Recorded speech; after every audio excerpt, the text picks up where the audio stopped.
Where have you been? I was at church. I was at church. Sit down! Baby, but I was at church. You know where I always be at. Don't say anything to me right now. Give me 1 second. I just got in from work. And you're starting to piss me off, you know that? Wait a minute. What's this church group you've been with? You know I joined a new church. That's all I go to. You've been talking to how many men? Just the people at my church. They don't mean nothing. Right. Okay.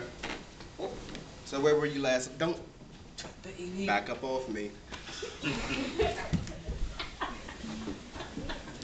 You know, you're really starting to piss me off. You know, I've been calling you all damn day. I've been at work. Is my dinner ready? It is.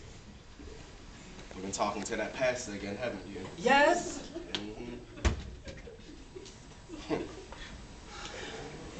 Calling here all hours of the night, 8 o'clock at night. Who calls? It's for advice. Advice about what? What you need advice for? Us. You've been talking to somebody else about me? Yes, you. Okay. What you been saying to them? What have you been saying about me? You know, our relationship is not well. You ain't well. That's what's not well. You work all day long and you down. No. Please not that. That's right. You better calm your ass down. Oh, stop. Calm down. Stop. This is my life. This is what I live. This is what I have to deal with at home. For 2 years, having somebody abuse you mentally, physically, and emotionally. The question is this: are you him or are you me? How do you get out? Where do you turn? Who do you run to? Those are the questions you have to ask yourself. Yes, it is a scary thought that that person you love or you care about will hit you, will leave you, and you'll be all alone. But there's one thing you forget. Going through all that, you're already alone. For 2 whole years, that was my life. Abuse. Not knowing where I was going, not knowing who I was. All I saw was this man. This man I loved with all my heart. And I wasn't gonna leave. I was gonna take all of it until one day a red light went off. What that man didn't know was I went to the clinic.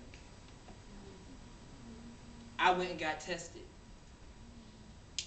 At the same time, I also went to a counselor. And I left him. Because I found out something he didn't tell me. I was HIV positive. And he was abusing me.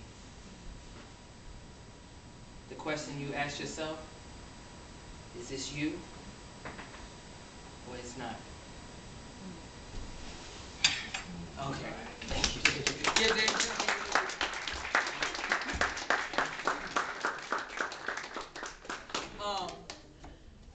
My name is Kevin Holt. I am the organization founder of It Must End Outreach Ministries. We work with kids who are 6 to 18 who are HIV positive and who have been in domestic violence situations, also who are foster children.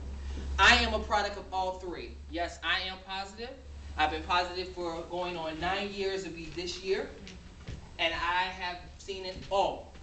I've been in abusive relationships, and I've seen it happen in my own family. Because I was a foster child, my mom was beaten by my dad. I saw this. Physically abused to my mother. Stabbings 12 times. And guess what? My mom is still there. Even though she's went through all that, she's still by my father. I'm not happy about it, but that's her life. I know that I can't be the same thing as my father.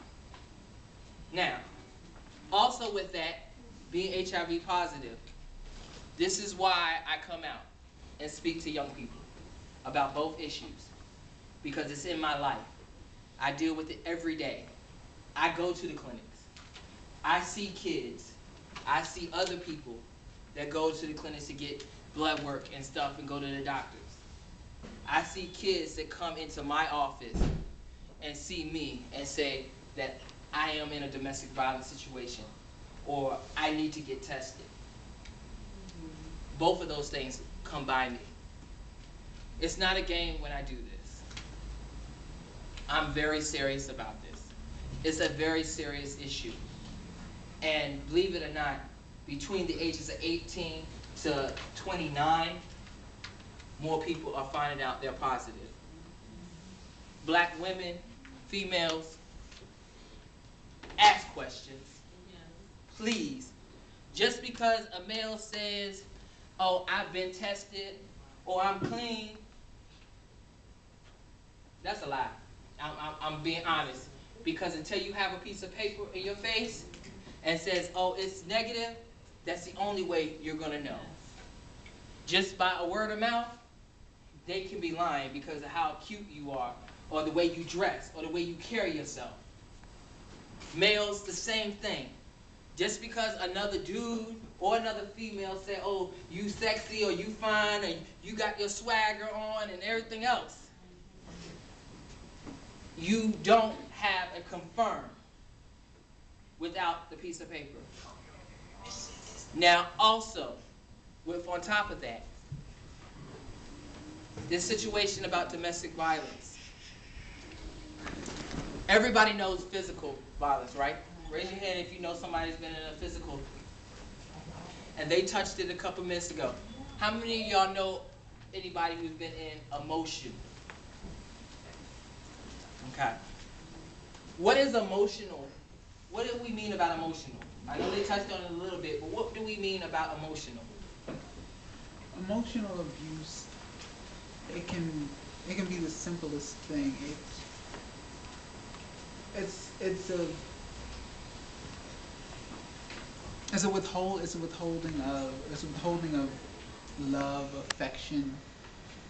Could be as simple as someone being cold when you're trying to love them or show them compassion.